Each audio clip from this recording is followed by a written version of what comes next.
When my friends start to fight, sorry, it's Tagalog. Yan, oo, ako sinabi naman, ikaw, kako naman oo, pero nandun na ako sa bahay, sinabi ko ba dito siya, sinabi ko nga, kay Udbod. Udbod tayo, dalawa. Wala pa naman. Udbod sa atin dito dalawa. Sabihin mo nga, abi ko sino. Ngayon, nabos mo na lang.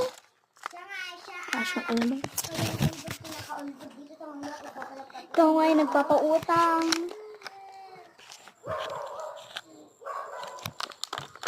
Budera mo yun. Baka sa eskwelahan niya, uubod ka din Sabi mo, hindi ko na lang yung dalawang tayo na to. May